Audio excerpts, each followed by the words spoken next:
genapi karya-Mu. Serahkan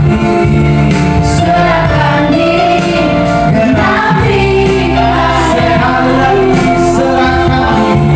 Serahkan diri, Genapi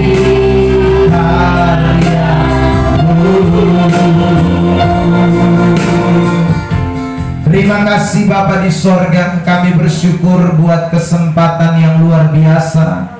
Malam hari ini Tuhan izinkan kami kembali boleh melakukan ibadah secara tatap muka. Kami tahu Tuhan ini semua karena kemurahan Tuhan. Meskipun untuk beberapa waktu lamanya kami tidak bisa berjumpa oleh karena kondisi dan keadaan yang ada, namun kami bersyukur pemeliharaan, penjagaan, kekuatan Tuhan, mujizat Tuhan selalu Tuhan nyatakan dalam hidup kami. Terima kasih Tuhan, dan hari ini kami telah memuji menyembah Tuhan, menikmati hadirat Tuhan, mendengarkan kesaksian tentang perbuatan Tuhan. Tiba saatnya kami dengar firman Allah. Tuhan berkenan menyatakan kebenaran-kebenaran-Mu Tuhan. Singkapkan setiap rahasia firman-Mu, sehingga kami semua yang hadir boleh dikuatkan, dan kami boleh terus memuji memuliakan nama Tuhan. Terima kasih Tuhan Yesus, segala hormat hanya bagi Tuhan. Dalam nama Yesus Kristus kami sudah berdoa mengucap syukur. Semua yang siap diberkati saat malam ini, sama-sama dengan saya kita katakan amin. Silakan duduk, Tuhan berkati. Baik, salam Bapak Ibu Saudara. Puji Tuhan, terima kasih tentunya buat pengurus pemuda di tempat ini yang memberikan kesempatan kepada saya untuk boleh berbagi berkat firman Tuhan dalam ibadah perdana pada hari ini. Mari kita buka 1 Petrus pasal yang kelima. Kita akan membaca mulai dari ayat yang pertama sampai dengan ayat yang ke-8. Kitab 1 Petrus pasal yang kelima. Kita akan memperhatikan mulai ayat yang pertama sampai dengan ayat 8. Sama bersahutan kita baca ayat-ayat ini. Saya ayat ganjil dan Bapak Ibu Saudara ayat yang genap. Gembalakanlah kawanan domba Allah. Aku menasihatkan para penatua di antara kamu. Aku sebagai teman penatua dari saksi penderitaan Kristus, yang juga akan mendapat bagian dalam kemuliaan yang akan dinyatakan kelak. Gembalakanlah kawanan domba Allah yang ada padamu, jangan dengan paksa, tetapi dengan sukarela sesuai dengan kehendak Allah, dan jangan karena kau mencari untung, tetapi dengan pengabdian diri. Janganlah kamu berbuat seolah-olah kamu mau memerintah atas mereka yang dipercayakan kepadamu, tetapi hendaklah kamu menjadi teladan bagi kawanan domba itu. Maka kamu bila gembala yang datang, kamu akan menerima mahkota kemuliaan yang tidak dapat lain. Demikian jugalah kamu, hai orang-orang muda, tunduklah kepada orang-orang yang tua, dan kamu semua rendahkanlah dirimu seorang terhadap yang lain. Sebab Allah menentang orang yang congkak, tetapi mengasihani orang yang rendah hati. Karena rendahkanlah dirimu di bawah Tuhan yang kuat, supaya kamu ditinggikannya pada waktunya. Serahkanlah segala kekhawatiranmu kepadanya, sebab Ia yang memelihara kamu. Saudara dan jangan Allah, lawan musuh iblis berjalan keliling sama seperti singa yang mengaum dan mencari orang yang dapat ditelan. Baik Bapak Ibu Saudara yang diberkati oleh Tuhan Yesus Kristus, kalau kita membaca bagian firman Tuhan ini, saudara, kita menemukan ada dua bagian besar yang Petrus sampaikan. Yang pertama adalah Petrus menyampaikan bagaimana saudara Tuhan menjanjikan adanya kemuliaan, adanya berkat, adanya kekuatan yang Tuhan siapkan bagi para pelayan-pelayan Tuhan, seperti yang dikatakan di dalam ayat 1 sampai dengan ayat yang keempat. Tetapi saudara, dibalik dari berkat, kemuliaan, kekuatan dan tangan Tuhan yang mau dinyatakan itu, di ayat yang ke-8 memberitahu kepada kita bahwa lawanmu si iblis berjalan keliling sama seperti singa yang mengaum-ngaum dan mencari orang yang dapat ditelannya. Ini berarti saudara, kita semua yang hadir pada kesempatan ini, memang kita ini diberi tugas dan tanggung jawab oleh Tuhan. Dan tetapi tugas dan tanggung jawab yang diembankan kepada kita ini, kita sedang kerjakan untuk mencapai target atau mencapai sesuatu yang Tuhan kehendaki, yaitu bagaimana kemuliaan Tuhan itu dinyatakan. Namun di dalam perjalanan menyelesaikan tugas dan tanggung jawab kita tersebut, kita tidak bisa lepas dari yang namanya lawan kita, si iblis yang tadi dikatakan berjalan keliling sama seperti singa yang mengaum-ngaum dan mencari orang yang dapat ditelannya.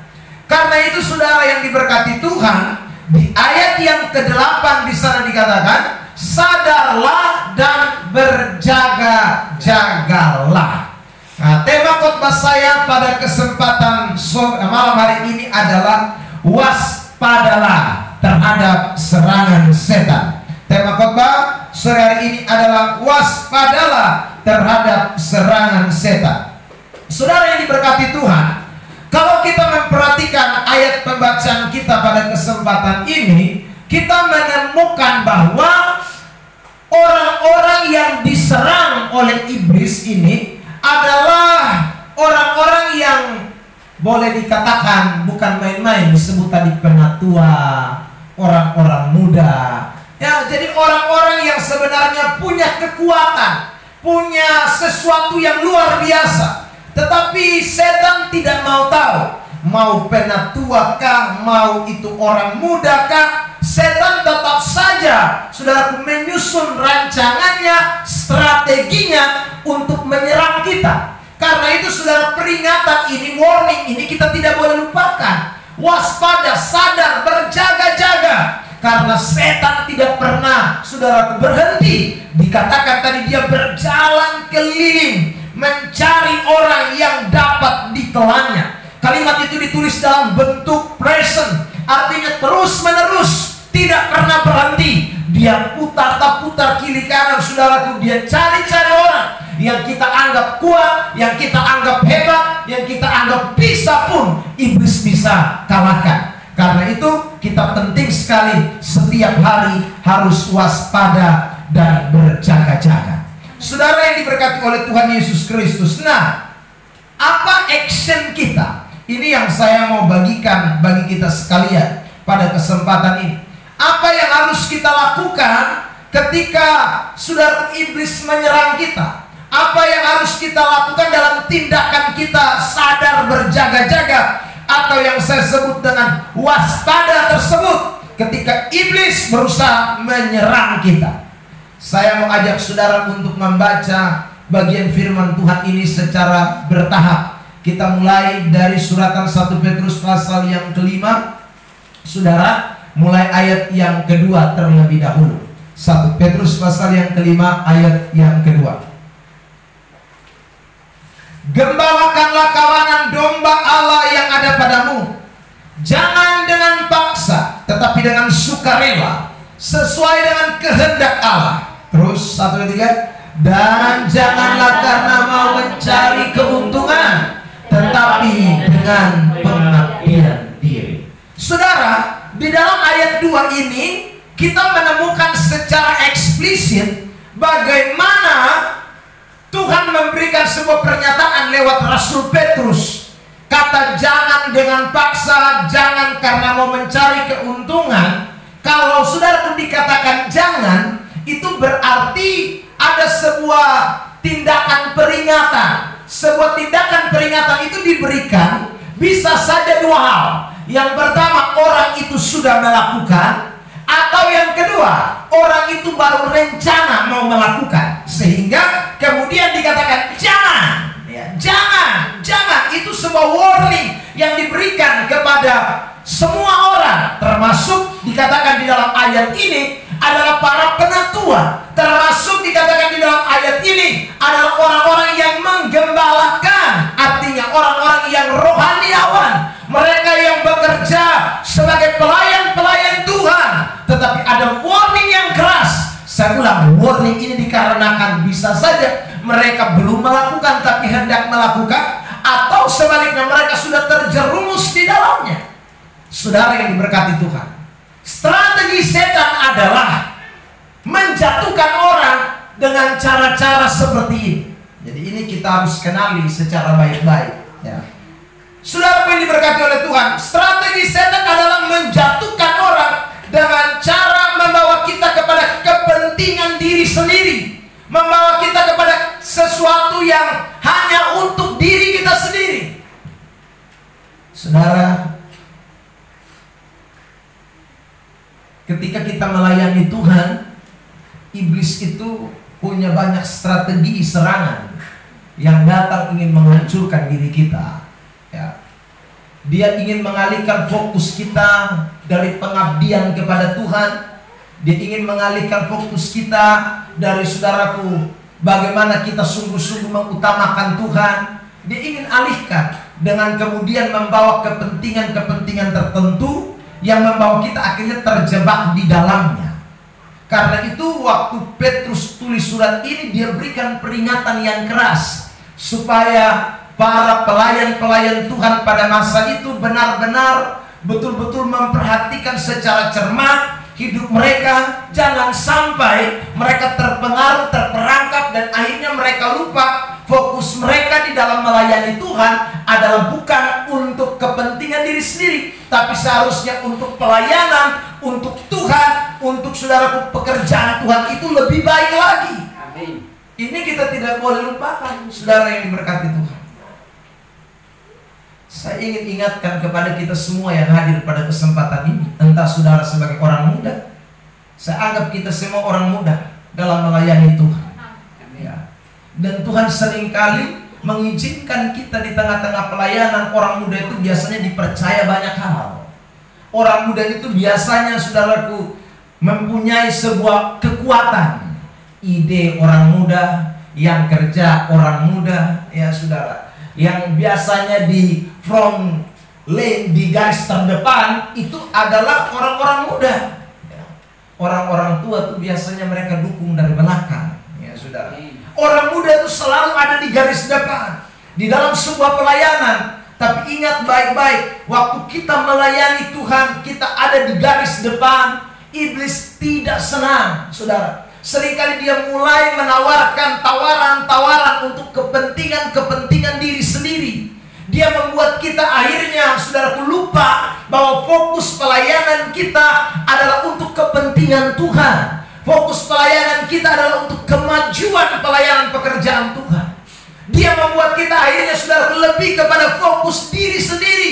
Dan orang yang, saudaraku, sampai target tidak terperangkap dengan target fokus terhadap diri sendiri, itu lama-kelamaan, saudaraku, nada pelayanannya atau jiwa pelayanannya akan menjadi berubah.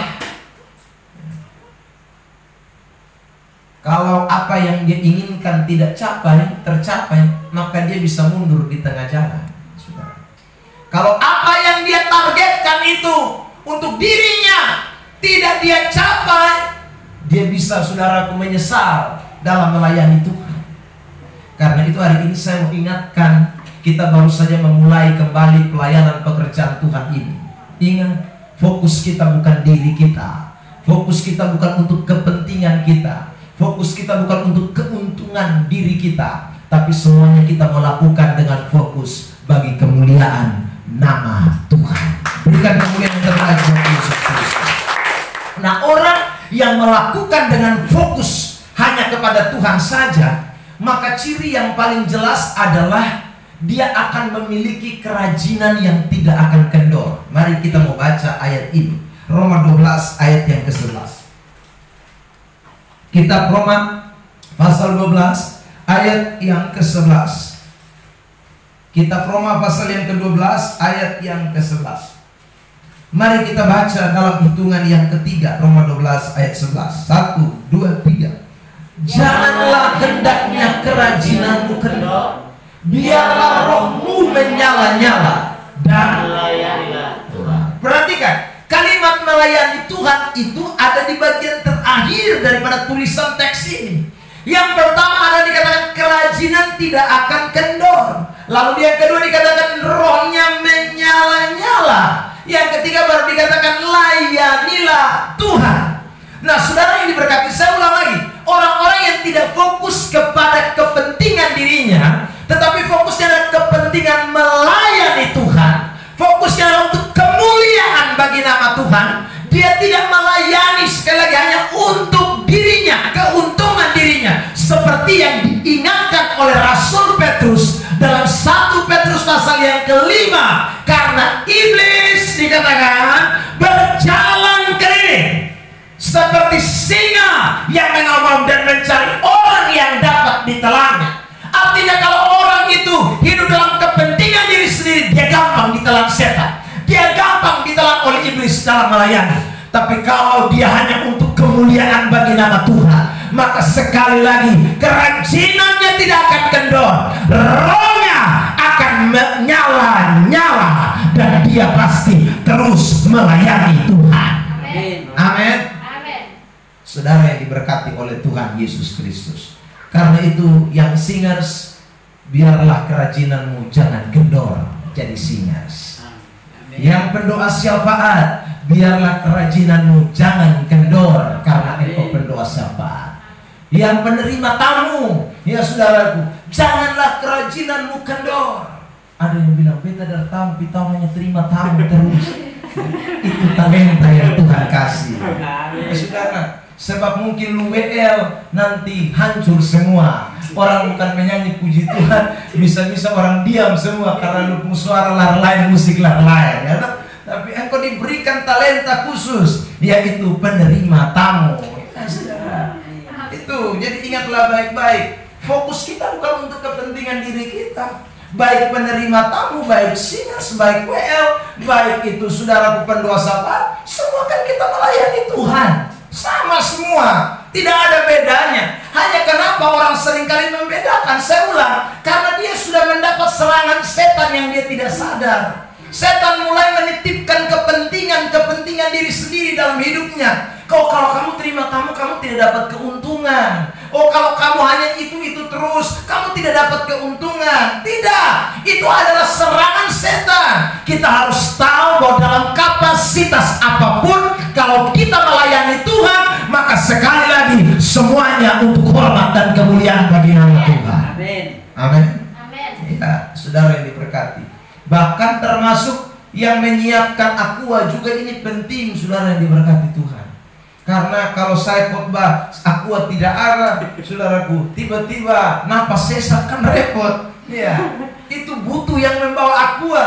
Berarti yang membawa aqua pun punya andil di dalam melayani Tuhan. Amin. Karena itu sekalipun tugasnya hanya mempersiapkan aqua, kerajinan tidak boleh kendor. Roh harus menyala-nyala dalam melayani Tuhan. Amin, saudara. Jadi siap mau ibadah terus ingat di beta pembagian siap aqua. Jangan lupa siap aqua itu rohnya lagi menyala.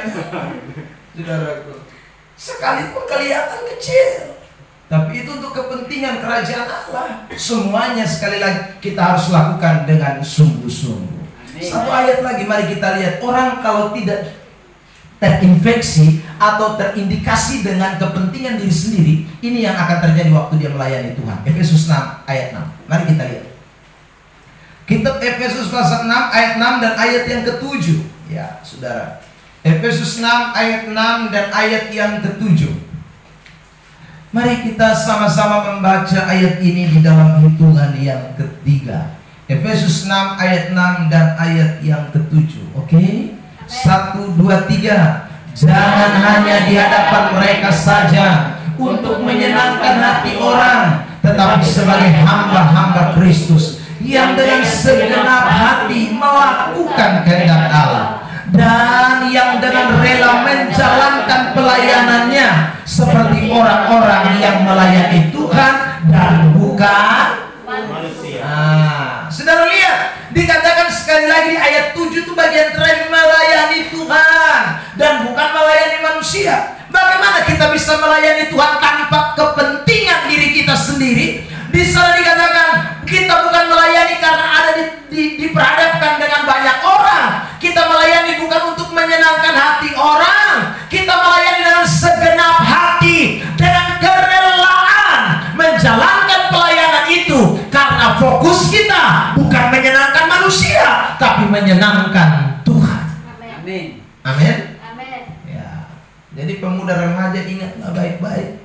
Hari ini saya mau pesan buat saudara, kalau saudara melayani bukan untuk menyenangkan siapapun, termasuk bukan menyenangkan mama penjaga kaki dian di tempat ini, ya. Jadi saudara jangan cari muka dalam melayani Tuhan. Ada orang melayani Tuhan itu cari muka, ya saudara. Ya. Kalau lihat orang yang senior atau lihat dia pemimpin, lihat ketuanya, saudara, dia rajin minta ampun. Itu namanya ada kepentingan diri sendiri, ya. Tapi kalau kita benar-benar melayani Tuhan dengan sungguh-sungguh, kita melakukan dengan rela. Kita menjalankannya bukan karena ada di depan orang. Kita melakukannya dengan sungguh-sungguh karena kita percaya bahwa kita bukan melakukannya bukan buat manusia, tapi untuk Tuhan kita lakukan. Saudara yang diberkati Tuhan. Karena itu kalau saudara menyanyi, bukan saudara menyanyi karena mau dilihat orang lain, ya. Ada orang kalau menyanyi dilihat orang lain, dia bikin tambah-tambah, ya saudara. Ya. Padahal sebenarnya bukan itu yang Tuhan inginkan. Saudara, ada yang tidak tahu bahasa Inggris, maka dia tambah bahasa Inggris. Itu karena ingin dilihat orang, dipuji orang. Ya, I praise you, yes, yes, yes, yes, thank you, oh haleluya. Ya saudara, kau tanya dia, tadi itu arti apa? Becu bingung, becu omong sah. Saudara yang diberkati, itu namanya Anda lakukan hanya untuk manusia. Kita melayani untuk Tuhan. Lakukanlah dengan sungguh-sungguh, bukan untuk cari muka, bukan untuk saudaraku supaya dilihat oleh orang lain. Jadi kalau kita sudah mulai melakukan itu, sekalipun kita sedang melayani Tuhan, tapi sebenarnya kita sudah kena serangan setan. Saudara, setan sudah mangsa kita, setan sudah telan kita, karena pelayanan kita akhirnya bukan lagi untuk Tuhan. Kita menyenangkan manusia dan kita kehilangan berkat. Kita kehilangan sesuatu yang penting, saudara.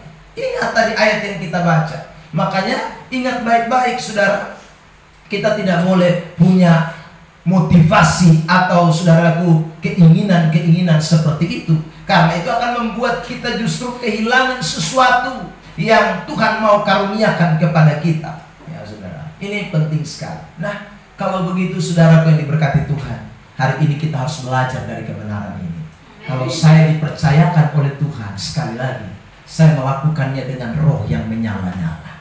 Saya lakukannya dengan penuh semangat, tidak kendor kerajinan saya. Saudaraku yang diberkati Tuhan. Yang kedua, saya melakukannya sekali lagi, saya melakukan bukan untuk cari pujian manusia, tapi saya lakukan sekali lagi karena untuk menyenangkan hati Tuhan. Amin, saudara. Ya, itu tidak boleh kita lupakan. Saudara yang ketiga, mari kita memperhatikan firman Tuhan, saudara yang diberkati. Matius pasal yang ke-10. Ya. Matius pasal yang ke-10, saudara yang diberkati Tuhan. Kita bisa membaca ayat-ayat ini mulai dari ayat 1 sampai dengan 10. Ini perikop tentang bagaimana Yesus mengutus murid-murid. Tetapi saya hanya mau baca di satu bagian saja, yaitu di ayat yang ke-10. Matius pasal yang ke-10, ayat yang ke-10. Mari kita membaca dalam hitungan yang ketiga. Matius 10 ayat yang ke-10. 1, 2, 3. Janganlah kamu membawa bekal dalam perjalanan. Janganlah kamu membawa baju 2 helai, kasut atau tongkat, sebab seorang pekerja patut mendapat upahnya. Saudara, kalau kita membaca Matius 10 ayat 10 ini, kita tidak boleh tafsirkan bahwa melayani Tuhan itu betul-betul sungguh-sungguh tidak boleh bawa pakaian, bukan. Ya tuh saudara. Tetapi yang Yesus maksudkan di dalam ayat ini adalah Yesus mau orang melayani Tuhan itu betul-betul dia itu beriman. Dia yakin sekali bahwa orang yang melayani Tuhan itu pasti diberkati. Orang yang melayani Tuhan itu pasti akan mendapatkan upah. Karena dikatakan di ayat 10 bagian terakhir, sebab seorang pekerja patut mendapat upahnya. Jadi larangan Tuhan Yesus ini bukan sekali lagi tanpa alasan. Tapi Tuhan Yesus mau mengajarkan kepada murid-murid bahwa ternyata melayani Tuhan itu bukan Tuhan tinggalkan. Melayani Tuhan itu bukan Tuhan tidak perhatikan. Melayani Tuhan itu pasti Tuhan akan melakukan yang terbaik buat kita. Yang penting fokus kita tidak boleh salah. Saudara yang diberkati Tuhan. Jadi untuk apa kita mencari kepentingan diri sendiri? Waktu kita sedang memikirkan Tuhan, Tuhan sedang memikirkan kita. Waktu kita sedang melakukan semuanya untuk Tuhan, Tuhan juga akan melakukan untuk kita. Jadi kita tidak boleh ambil apa yang menjadi bagiannya Tuhan, apa yang menjadi saudaraku tugasnya Tuhan, apa yang menjadi kewajiban kita lakukan. Sebab Tuhan pasti tidak akan pernah membiarkan orang-orang yang melakukan pekerjaan Tuhan dengan sungguh-sungguh. Ya saudara yang diberkati Tuhan. Karena itu ingatlah baik-baik kebenaran firman Tuhan ini, saudara. Jadi kita ini punya bagian masing-masing. Makanya tidak usah ada kepentingan di dalamnya. Tidak usah saudaraku kita ingin menyisipkan motivasi-motivasi kita. Karena Tuhan tahu melakukan yang terbaik buat saudara dan saya. Karena hari ini kita tidak boleh abaikan ini kebenaran firman Tuhan. Sehingga setan tidak dapat kesempatan. Setan mau serang kita untuk mencuri perhatian sehingga kita fokus kepada diri sendiri. Tidak bisa. Karena kita tahu waktu saya tidak fokus kepada diri saya fokus kepada Tuhan. Tuhan sedang memperhatikan saya juga. Tuhan tahu kebutuhan saya. Tuhan tahu apa yang saya harus dapati hari ini. Tuhan tahu apa yang saya harus miliki hari ini. Tuhan tahu. Karena itu fokus saya adalah bagaimana senangkan Tuhan. Saya tidak boleh terganggu dengan segala sesuatu yang bisa merusak hubungan saya dengan Tuhan. Saudara lihat, saya mau kasih contoh di dalam Alkitab. Orang-orang yang akhirnya saudaraku salah di dalam melayani Tuhan. Mereka justru mendapatkan hal yang tidak menyenangkan. Mari kita lihat kitab Roma pasal yang ke-16. Kitab Roma pasal yang ke-16, saya bacakan ayat 17 dan ayat yang ke-18. Kitab Roma 16 ayat 17-18, demikian firman Allah. Tetapi aku menasehatkan kamu saudara-saudara, supaya kamu waspada terhadap mereka yang bertentangan dengan pengajaran yang telah kamu terima, menimbulkan perpecahan dan godaan. Sebab itu hindarilah mereka. Ayat 18 sama-sama, 1, 2, 3. Sebab orang-orang demikian tidak melayani Kristus Tuhan kita, tetapi melayani perut mereka sendiri. Dan dengan kata-kata mereka yang muluk-muluk dan bahasa mereka yang manis, mereka menipu orang-orang yang tulus hatinya. Orang-orang seperti itu, Paulus katakan mereka akan menimbulkan perpecahan. Mereka hanya timbulkan godaan. Paulus mengatakan lebih tegas kepada jemaat yang ada di Filipi. Dikatakan bahwa orang-orang yang mentuhankan perut itu akhir hidup mereka kebinasaan. Saudara, ya. Jadi karena mereka melayani fokus kepentingan diri sendiri, akhir hidup binasa. Ya. Padahal capek mungkin melayani, ya saudara. Capek KKR, capek KPI, capek sampai di kampung-kampung. Tapi karena motivasi salah, saudara yang diberkati, justru tidak dapat kehidupan, justru tidak dapat upah, justru tidak dapat kemuliaan, tapi sebaliknya, saudara, kebinasaan yang didapat. Makanya hari ini kita belajar dari firman Tuhan ini. Waspada, iblis itu tidak senang saudara melayani Tuhan. Karena itu dia pakai cara-cara tersebut supaya kita bisa jatuh, kita bisa menjadi orang-orang yang saudara keliru di dalam melayani Tuhan. Yang kedua, mari kita lihat 1 Petrus pasal 5 ayat 3. Saudara yang diberkati oleh Tuhan. 1 Petrus 5 ayat yang ketiga. Ini serangan setan. Yang kedua, mari kita lihat. Yang pertama, dia serang kita supaya kita hidup dalam kepentingan diri sendiri. Yang kedua, dia serang kita dengan cara ini. Mari kita lihat ayat 3. 1, 2, 3. Janganlah kamu berbuat seolah-olah kamu mau memerintah atas mereka yang dipercayakan kepadamu, tetapi hendaklah kamu menjadi teladan bagi kawanan domba itu. Saudara yang diberkati Tuhan, ternyata di dalam ayat ini peringatan yang kedua kepada para penatua pelayan Tuhan pada waktu itu adalah mereka ini harus menjadi teladan. Ada, saudara, arti yang kita bisa temukan di ayat 3 bagian A, bahwa mereka tidak jadi teladan, mereka hanya jadi tuan, mereka jadi bos. Nah, ini yang Petrus sampaikan. Seorang pelayan Tuhan itu harus menjadi teladan. Seorang pelayan Tuhan itu harus menjadi teladan. Dan serangan setan, saudara dengar baik-baik, dia membuat kita jadi bos, bukan jadi teladan. Dia membuat kita jadi tuan, bukan menjadi contoh. Itu salah. Orang yang melayani Tuhan, dia hamba Tuhan. Dia itu memberikan keteladanan. Dia itu menjadi contoh buat orang lain. Jadi kalau kita jadi seorang pelayan Tuhan, kita sudah tidak bisa jadi contoh, maka kita bukan pelayan Tuhan. Kalau kita menjadi pelayan Tuhan, tapi kita seperti bos, jadi tuan, justru kita sedang terperangkap di dalam serangan setan. Kita berpikir bahwa orang hormati kita semua, orang hargai kita semua, orang sanjung kita semua. Tapi saudara yang diberkati, di sisi lain kita tidak jadi panutan, jadi teladan. Maka kita sebenarnya bukan hamba-hamba Kristus yang baik. Karena hamba Kristus yang baik itu, dia harus menjadi teladan bagi semua orang. Mari kita lihat apa yang Yesus katakan. Yohanes 13 ayat yang ke-15.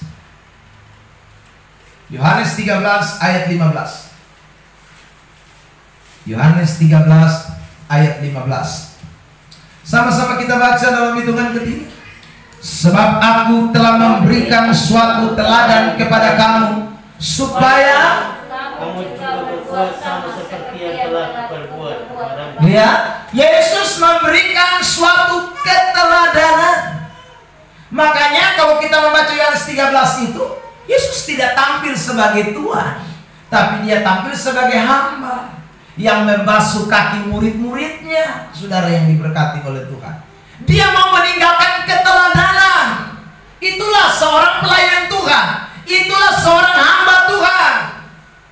Hari ini saudara dengar baik-baik itu. Jadi kalau saudara dipilih jadi ketua pemuda, saudara bukan sebenarnya jadi bos, tapi saudara harus menjadi teladan. Amin. Amin. Ada banyak ketua, dia hanya tinggal duduk pangku kaki sah. Gara-gara dia ketua, itu salah. Justru jadi ketua itu jadi teladan buat orang lain, saudaraku. Sebab waktu kita sudah tidak jadi teladan, maka sebenarnya kita sudah terperangkap di dalam jerat setan. Setan sedang mempengaruhi hidup kita supaya kita sudah tidak lagi menjadi teladan. Orang yang saudara melayani Tuhan, dia harus memberikan suatu keteladanan. Mari kita lihat 1 Petrus pasal 2 ayat 21 dan 22. 1 Petrus pasal 1 ayat 21, 22, 23. Kita saut bersautan. Saya 21 terlebih dahulu. Bab Mama 22 dan 23 kita sama-sama.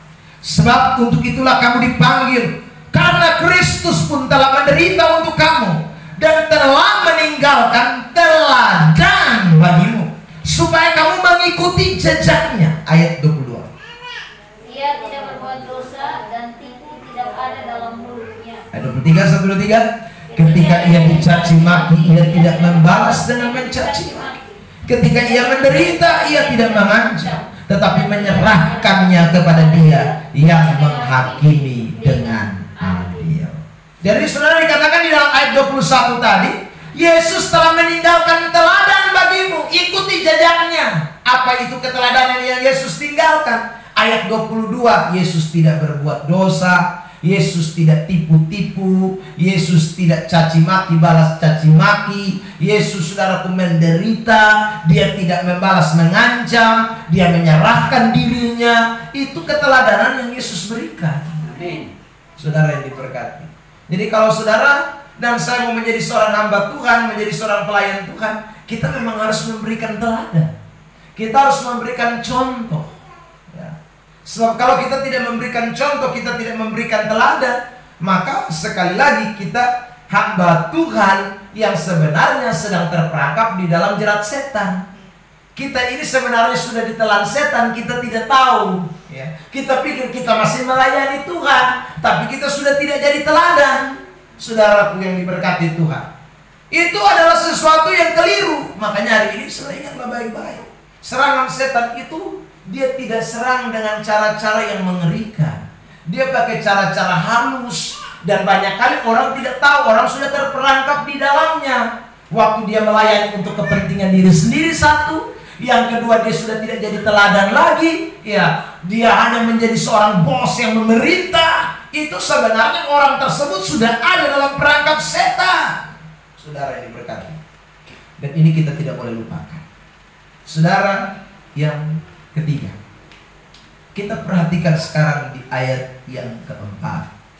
Kitab 1 Petrus pasal yang kelima. Ayat yang keempat. Ayat yang keempat. Ayat yang kelima, minta maaf. Ayat yang kelima. Mari kita baca 1 Petrus pasal 5 ayat yang kelima. 1, 2, 3. Demikianlah jugalah kamu, hai orang-orang muda, tunduklah kepada orang-orang yang tua, dan kamu semua rendahkanlah dirimu seorang terhadap yang lain, sebab Allah menentang orang yang congkak, tetapi mengasihani orang yang rendah hati. Kapan kita terperangkap di dalam jerat setan? Waktu kita, saudaraku, merasa bahwa diri kita ini lebih hebat, alias sombong. Kalau kita mulai sombong, kita mulai congkak, kita mulai rasa diri lebih hebat, saudaraku, kita rendahkan orang lain, kita anggap orang lain semua tidak bisa, kita yang paling bisa. Itu sebenarnya kita sudah jatuh di dalam perangkap setan. Makanya ayat yang kelima tadi jelas di sana dikatakan, Allah menentang orang yang congkak, tetapi mengasihani orang yang rendah hati. Ada pepatah dunia mengatakan begini, padi itu kalau semakin berisi semakin apa? Padi kalau semakin berisi semakin apa? Itu artinya kalau saudara semakin berisi, semakin dipakai Tuhan, semakin luar biasa, seharusnya tambah rendah hati. Ya, saudara, bukan tambah angka diri, itu salah. Ya. Ada orang saya lihat dia pimpin pujian memang bagus, tapi dia bilang kalau yang lain pimpin, beta serasa hadirat Tuhan. Ya. Hanya dia saja dianggap ada hadirat Tuhan. Kalau orang lain yang pimpin dianggap tidak ada hadirat Tuhan, itu sebenarnya orang sombong. Ya sudah. Orang sombong itu adalah orang yang mulai menganggap orang lain tidak berarti, hanya dirinya saja yang berarti. Itu salah, saudara yang diberkati Tuhan. Kalau kita belajar dari firman Tuhan ini, sekali lagi, itu maka kita sedang terperangkap dalam jerat setan. Kita sudah masuk ke dalam jeratnya setan. Roh kesombongan itu membuat sehingga orang akhirnya tidak tunduk lagi, sudah tidak lagi bisa taat. Saudara, itu kehilangan sesuatu yang penting sekali dalam hidup ini. Ya. Karena itu hari ini saya mau ajak kita semua orang-orang muda, belajarlah untuk merendahkan diri kita. Ya. Belajar untuk rendah diri, saudara. Orang yang merendahkan diri itu Tuhan akan angkat. Orang yang sungguh-sungguh melayani Tuhan dengan kerendahan hati, saudara, itu yang Tuhan akan angkat. Itu yang Tuhan mau pakai. Ya. Tanpa kerendahan hati kita tidak bisa dipakai Tuhan. Tanpa kerendahan hati kita hanya bisa dipakai setan. Ya. Karena setan itu awalnya memang sombong, saudaraku. Setan itu bapak daripada kesombongan, bapak dari dusta, bapak dari kesombongan. Karena itu hari ini kita belajar dari firman Tuhan. Semakin kita dipakai Tuhan, semakin kita rendah hati. Ya, saudara. Semakin kita dipakai Tuhan, semakin kita biarkan Tuhan dipermuliakan dalam hidup kita. Jadi ini orang-orang yang terperangkap di dalam jerat setan. Satu, ingat baik-baik, melayani hanya untuk kepentingan diri sendiri. Ya, saudara. Dua, ingat baik-baik, kalau saudara dan saya kita melayani Tuhan, tidak boleh menjadi orang Kristen yang melayani Tuhan dengan kesombongan. Kita melayani Tuhan harus dengan kerendahan hati, melayani Tuhan dengan tulus ikhlas, saudara. Melayani Tuhan betul-betul dengan kemuliaan hanya untuk Tuhan saja. Lalu yang ketiga tadi kita jelas, yang kedua tadi kita jelas melihat bahwa melayani Tuhan itu harus memberikan keteladanan, memberi contoh. Ya. Jangan hanya sekedar melayani Tuhan tanpa menjadi contoh buat orang lain. Itu penting sekali untuk kita pahami dari kebenaran ini. Yang berikut saudara yang diberkati Tuhan, saya mau lanjut di bagian yang berikut, di ayat yang ke-6. Kitab 1 Petrus pasal yang ke-5, ayat yang ke-5 dan ayat yang ke-6. Di sana dikatakan begini. Ya, mari kita baca sama-sama dalam hitungan yang ketiga. 1, 2, 3. Demikianlah juga kamu hai orang-orang yang muda, tunduklah kepada orang-orang yang tua. Dan kamu semua rendahkanlah dirimu seorang terhadap yang lain, sebab Allah menentang orang yang congkak tetapi mengasihani orang yang rendah hati. Ayat 6. Karena itu rendahkanlah dirimu di bawah tangan Tuhan yang kuat, supaya kamu ditinggikannya pada waktunya. Supaya kamu ditinggikan pada waktunya, saudara. Jadi kalau kita merendahkan diri kita akan ditinggikan Tuhan pada waktunya Tuhan. Nah, dikatakan tadi dalam ayat yang ke-6, kalau kita mau merendahkan diri, harus merendahkan diri di bawah tangan Tuhan yang kuat. Artinya begini, saudaraku, kerendahan hati orang-orang yang di dalam Tuhan itu beda dengan kerendahan hati orang-orang dunia. Orang dunia itu juga kadang kita lihat mereka rendah hati. Tapi kalau kita di dalam Tuhan, kita merendahkan hati di bawah tangan Tuhan yang kuat. Artinya saudaraku, waktu kita merendahkan diri kita merasa bahwa ada satu pribadi yang lebih berkuasa, ada satu pribadi yang lebih hebat, ada satu tangan yang lebih luar biasa, dan itu adalah tangan Tuhan. Jadi dengan kata lain begini saudara, seluruh apapun yang kita lakukan di dalam pekerjaan Tuhan, apapun yang kita lakukan di dalam pelayanan, kita benar-benar tidak mengandalkan kebiasaan kita. Kita tidak mengandalkan kekuatan kita, tapi kita mengandalkan Tuhan yang bekerja di dalam hidup kita. Makanya kenapa saudara, kalau saudara di persekutuan doa, di gereja, kita memulai segala sesuatu, kita harus melalui dengan doa. Kenapa kita melayani harus mulai dengan doa? Karena kita sadar bahwa tanpa doa, tanpa tangan Tuhan, maka kita melayani dengan kekuatan kita sendiri. Kenapa kita, saudaraku, mau pergi KPI, kita harus puasa berbulan-bulan? Ya saudara, kita harus doa terus berhari-hari. Karena memang kita tahu kita tidak bisa melayani dengan kekuatan kita. Kita semua bisa WL, kita semua mungkin bisa khotbah, kita semua bisa pelayanan pastoral, kita semua bisa main musik mungkin saudaraku. Tetapi apa artinya kita bisa main musik, kita bisa khotbah, kita bisa melakukan semuanya itu tanpa tangan Tuhan yang bekerja? Kalau hanya kita saja yang bekerja, maka sebenarnya kita sedang melakukan semua dengan kesombongan. Kita melakukan semua dengan kecongkakan, sehingga kita mau kita pun nama yang terkenal. Ya saudara, saya pernah pergi pelayanan, bukan dengan persekutuan doa Yerusalem, dengan satu persekutuan, saya tidak usah sebut. Saudara, kami sampai di itu daerah, orang sambut kami ini luar biasa. Ya saudara, kurang lebih kami disambut itu, ya kalau saya ngomong lebe-lebe mungkin 1 kilo. Orang pembaris. Cukup jauh nah.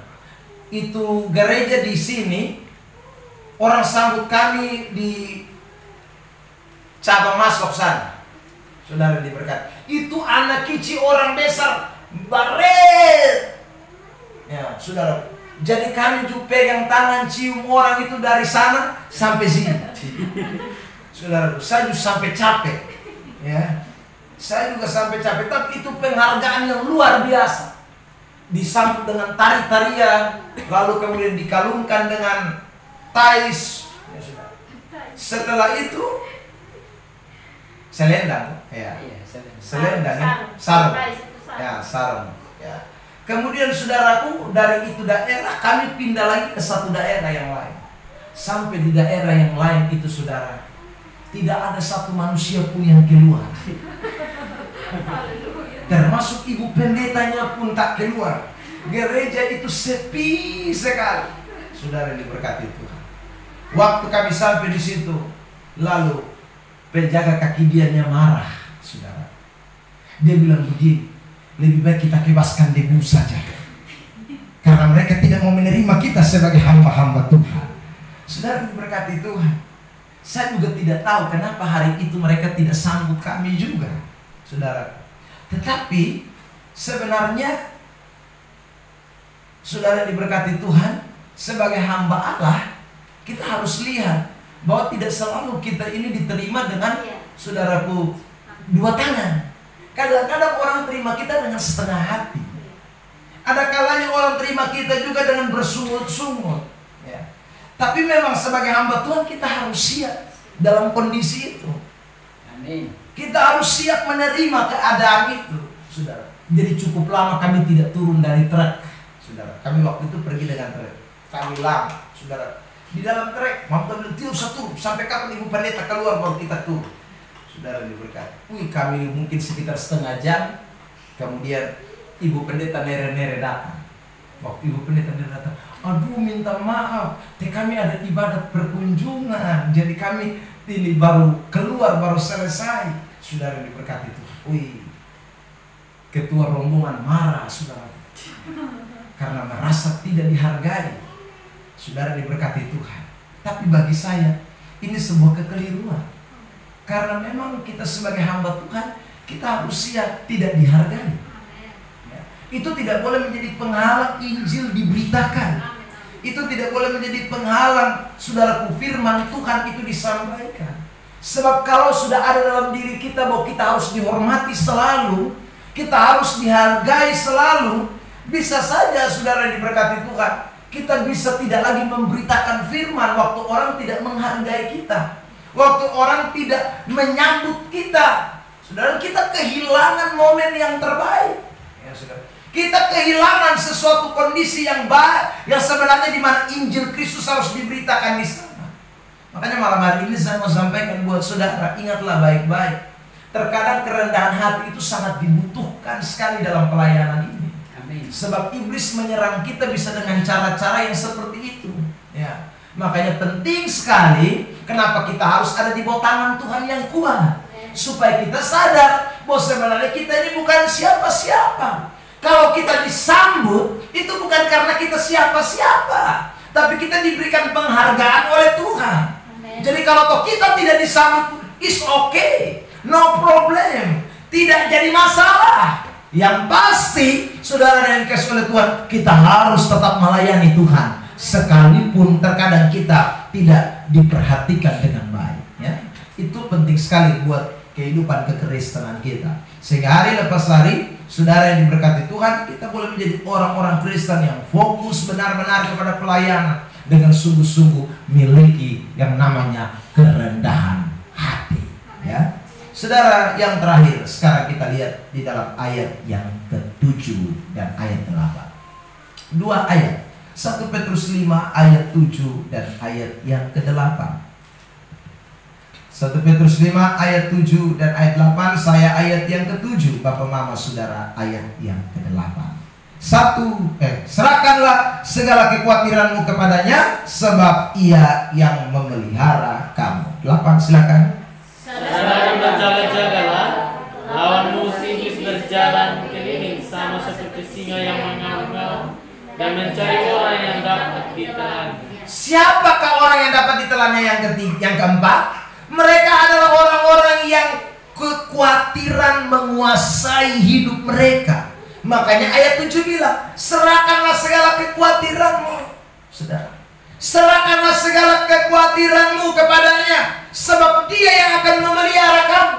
Apa yang seringkali kita khawatirkan, saudara yang diberkati? Seringkali kita khawatir soal finansial, seringkali kita khawatir soal pemeliharaan Tuhan, seringkali kita khawatir soal, saudara, makan minum. Seringkali kita khawatir sekali dengan hal-hal demikian. Itu celah buat setan untuk saudaraku menangkap kita, menelan kita. Makanya orang-orang Kristen, anak-anak Tuhan, kita harus ingat, waktu kita mulai khawatir, ayat itu bilang, serahkanlah segala kekhawatiranmu. Karena itu bisa menjadi bahaya. Ya, ini menjadi warning keras buat kita semua hamba Tuhan. Serahkanlah segala kekhawatiran kita. Apalagi masa-masa pandemi seperti ini, kekhawatiran terlalu banyak, saudara. Ya. Yang mau datang juga khawatir, jangan-jangan corona di sana. Iya, banyak, saudara. Khawatir semuanya. Ya. Takut corona, khawatir soal apa lagi sekarang ini. Banyak sekali. Kalau kita khawatir, kita masuk dalam perangkap setan.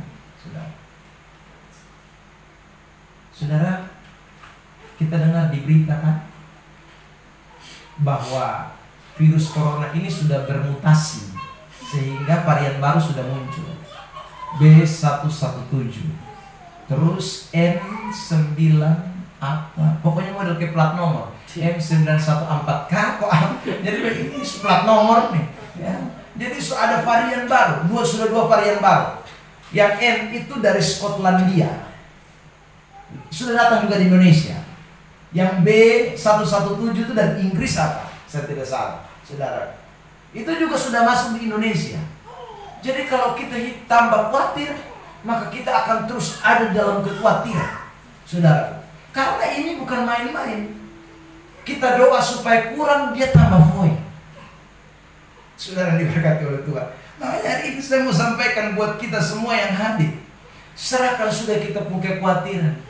Takut mati, takut kurang, takut nanti pekerjaan hilang dan segala macam. Sudah serahkan sama Tuhan lah. Kalau Tuhan izinkan N, Tuhan izinkan B, nanti muncul lagi S mangkali atau Z kok apa, terserah Tuhan sudahlah. Pokoknya serahkan saja sama Tuhan. Yang pasti bahwa kita tidak boleh sampai ada dalam kekhawatiran. Karena kalau kita ada dalam kekhawatiran, lama-lama saudara yang diberkati semua jadi lumpuh habis.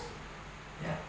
Kalau Anda khawatir untuk datang ibadah, bisa-bisa lumpuh semua. Ya. Kalau Anda khawatir dengan segala sesuatu yang akan terjadi, mau melayani khawatir, mau ini itu khawatir semua, semuanya bisa stuck, saudara. Karena itu hari ini saya mau sampaikan ini kebenaran. Cara kerja iblis salah satunya adalah bikin kita khawatir. Sudah beberapa hari ini saya khotbah, saya sampaikan. Ada orang khawatir, takut, tapi dia pakai ayat Alkitab. Ayatnya adalah Roma pasal 13. Tunduklah dan taatlah kepada pemerintah. Saudara, saya setuju dengan itu ayat.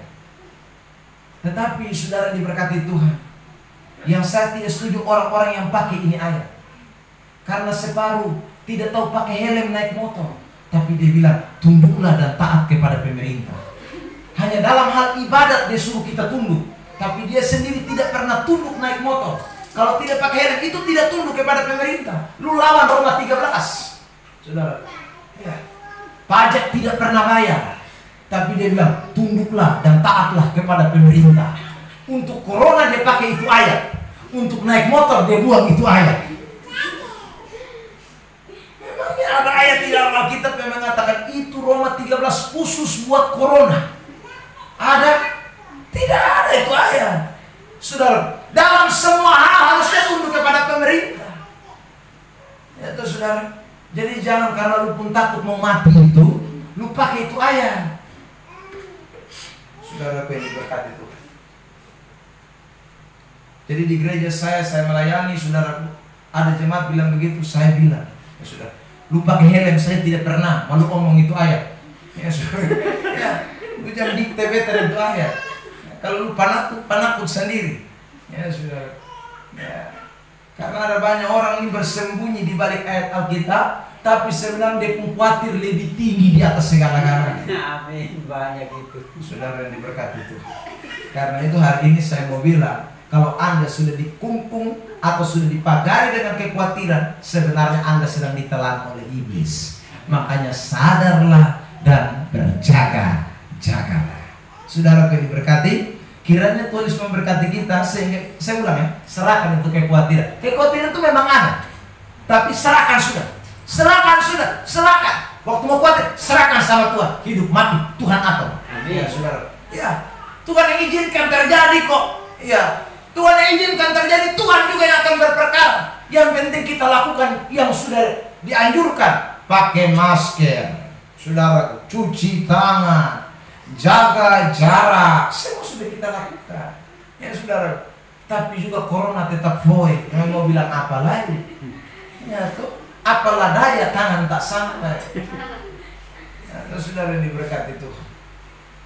B117 itu katanya pakai masker harus 2, bukan hanya 1 saja. Karena kalau 1 tembus, harus 2. Saudara, itu baru B, belum C. Ya, saudara yang diberkati itu. Karena itu ingatlah, serahkan saja sama Tuhan. Biarkanlah Tuhan yang berperkara buat kita. Saya tutup dengan ayat ini, Filipi pasal yang keempat, ayat yang ke-6. Filipi pasal 4 ayat yang ke-6. 1, 2, 3. Janganlah hendaknya kamu khawatir tentang apapun juga, tetapi nyatakanlah dalam segala hal keinginanmu kepada Allah dalam doa dan permohonan dengan ucapan syukur. Nyatakanlah di dalam doa, nyatakanlah dalam ucapan syukur. Saudara yang diberkati Tuhan. Jadi kalau khawatir, serahkan. Caranya apa? Doa.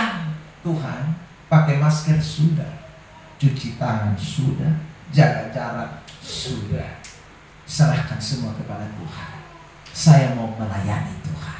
Amin. Begitu toh saudaraku yang diberkati. Saya pergi melayani Tuhan. Kemarin waktu saya ditelepon saudaraku untuk khotbah di Oibah, persekutuan mereka tanya, Pak Pendeta sudah mulai melayani kok. Saya bilang saya tidak tutup melayani.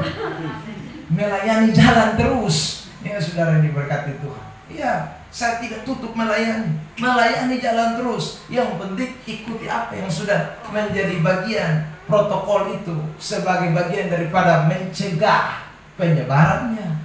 Ya, saudara. Ya. Kalau saudara punya duit, tambah lagi beli antigen. Jadi setiap orang datang tes antigen memang. Siapa negatif, siapa positif. Ya, saudara. Karena cek suhu saja sudah bisa lah. Jadi sekarang pakai antigen. Ya, saudara. Tapi kalau tidak ya apa adanya, sebab antigen itu mahal, mesti 200.000 ya saudara, 1 orang. Ya. Karena itu saudara diberkati Tuhan, tetap saja serahkan hidup saudara kepada Tuhan. Doa itu paling penting. Mau datang persekutuan, doa, berdoa, Tuhan, saya sudah pakai masker, saya sudah cuci tangan, jaga jarak, saya serahkan, saya mau ibadah Tuhan. Iya toh, Tuhan yang berperkara. Serahkan semua kepada Tuhan. Jadi itu jaminan firman Allah buat kita. Kiranya Tuhan Yesus memberkati kita dengan kebenaran ini. Haleluya, Yesus baik. Sama-sama katakan waspada terhadap serangan iblis. 1, 2, 3. Waspada terhadap serangan iblis. Bilang samping kiri kanan, iblis itu main halus. Dia tidak main kasar, dia main halus. Saudara yang diberkati. Yang pertama, apa yang dia lakukan? Saudaraku, sama-sama katakan, dia serang dengan kepentingan diri sendiri. 1, 2, 3.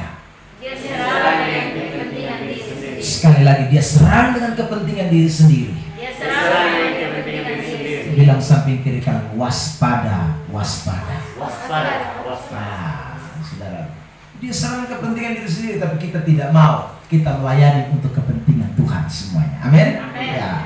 Yang kedua, saudara, apa yang diserang oleh iblis dalam hidup kita? Tadi kita belajar dari suratan 1 Petrus pasal yang ke-5. Saudaraku yang diberkati, apa yang dia serang? Dia serang yang kedua adalah dia buat kita menjadi orang-orang yang tidak menjadi teladan. Ya, sama-sama katakan, dia menyerang dari keteladanan. 1, 2, 3. Dia menyerang dari keteladanan. Bilang samping kiri kanan, saya harus menjadi teladan. Bilang samping kiri kanan, melayani itu berarti menjadi teladan. Amin. Ya, jadi kalau saudara tidak jadi teladan, saudara dalam serangan setan, saudara terperangkap dalam jerat iblis. Yang ketiga, sama-sama katakan, saya tidak boleh sombong. 1, 2, 3. Saya tidak boleh sombong. Sekali lagi, 1, 2, 3. Saya tidak boleh sombong. Bilang samping kiri kanan, rendahkan dirimu di bawah tangan Tuhan yang kuat. Rendahkan diri. Amin. Bilang samping kiri kanan, memang kamu bisa doa. Kamu bisa doa. Bilang samping kiri kanan, memang kamu bisa WR. Kamu bisa.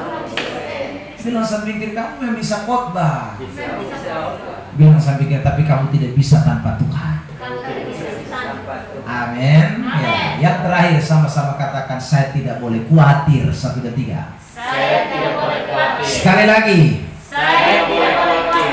Bilang samping kiri kanan, khawatir itu membuat kita takut. Bilang samping kiri kanan, khawatir itu membuat kita lumpuh. Amin. Kita harus menang terhadap kekhawatiran. Amin. Ya. Tuhan Yesus memberkati kita. Berikan kemuliaan yang terbaik buat Tuhan Yesus Kristus. Mari kita bersyukur buat firman Tuhan malam ini. Haleluya.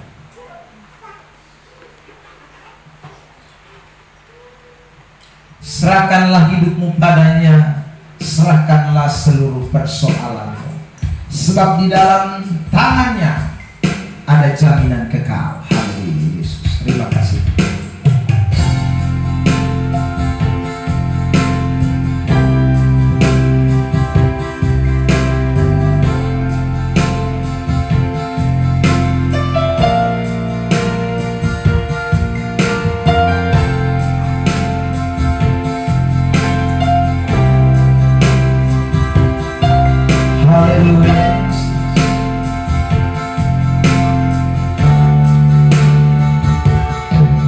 Serahkanlah hidupmu kepadanya, serahkanlah seluruh persoalanmu, sebab di dalam nama Yesus ada jaminan kekal di dalam segala perkara. Sekali lagi, serahkanlah hidupmu padanya, serahkanlah hidupmu padanya. Amin. Serahkanlah seluruh persoalanmu, sebab di dalam namanya, Yesus ada jaminan kekal di dalam segala perkara. Katakan berseru, berseru pada Yesus, berserah pada Yesus. Percayalah, percayalah, Yesus sanggup menolongmu. Berseru, berserah, berseru pada Yesus, berserah pada Yesus. Yang akan memberi kedamaian abadi. Mari kita naik pujian yang sungguh, katakan serahkanlah hidupmu padanya. Haleluya. Amin. Amin. Haleluya. Serahkanlah hidupmu kepadanya, serahkanlah seluruh persoalanmu, sebab di dalam namanya, nama Yesus ada jaminan kekal di dalam segala perkara. Berseru, berserah, berseru pada Yesus. Amin. Berserah pada Yesus. Percayalah, percayalah, Yesus sanggup menolongmu.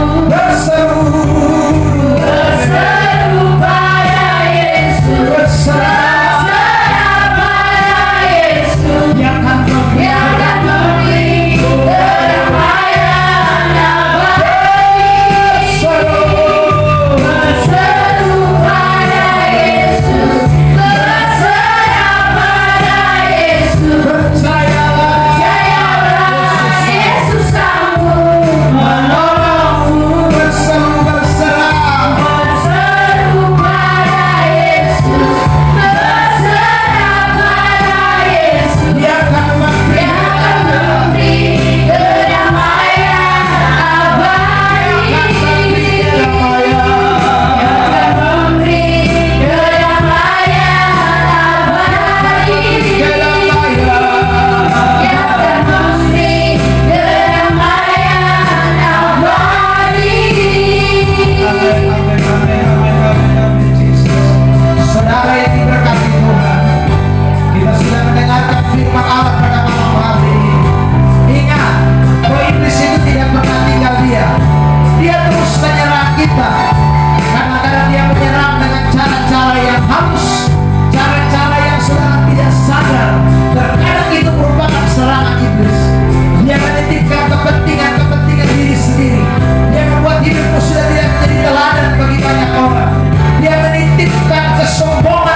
tidak menjadi orang-orang yang hanya sekedar tampil, tapi kita benar-benar merendahkan diri kita di bawah tangan Tuhan yang kuat, menyerahkan segala kekhawatiran hidup kita, karena Dia Allah luar biasa dalam hidup saudara dan saya.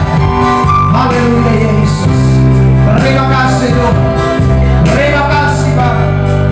Oh, haleluya, haleluya. Berseru pada Yesus, berserah pada Yesus, percayalah Yesus kamu menolongmu. Berseru berserah pada Yesus, amin. Berserah pada Yesus, Dia akan memberi kedamaian abadi. Dia akan memberi kedamaian. Dia akan memberi kedamaian abadi.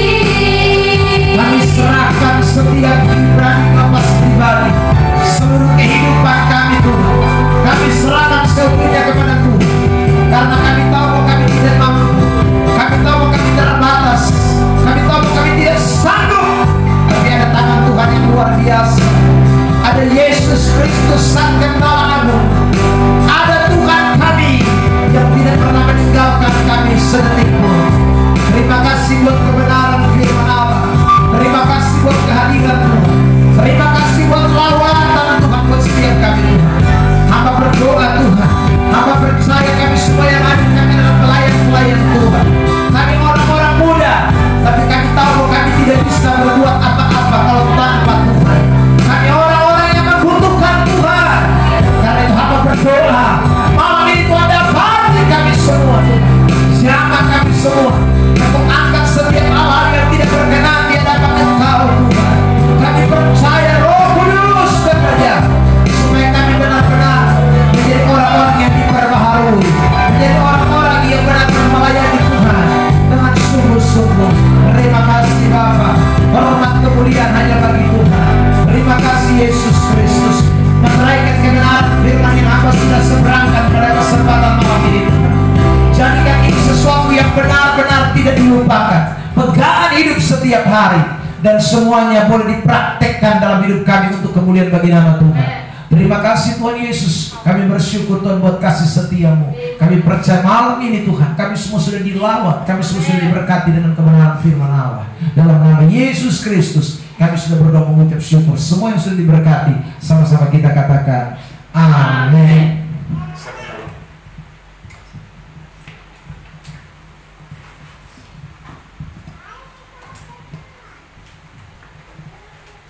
Baik, terima kasih kepada Tuhan. Pak Eben yang telah memberkati kita dengan kebenaran firman Tuhan. Kita diberkati, mari kita berikan kemuliaan dahsyat bagi Tuhan. Haleluya. Baik, kita akan memberikan persembahan syukur kita kepada Tuhan. Selamat memberi Tuhan Yesus memberkati. Sebelum Bapak Ibu jemaat Tuhan kita berdiri, kita akan pujian ketika Tuhan.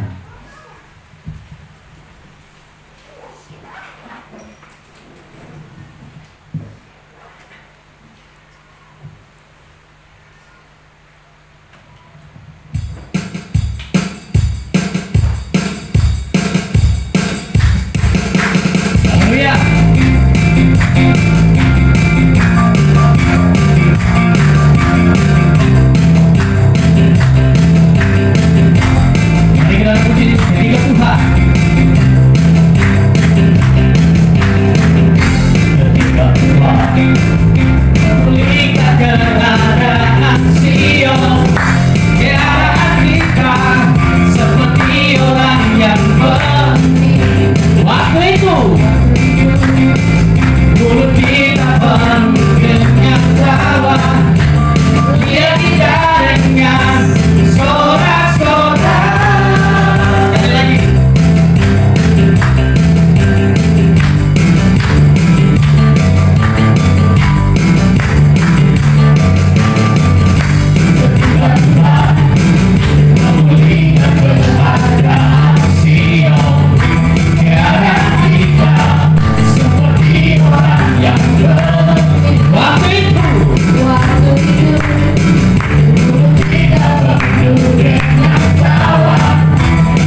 kasih. Berdiri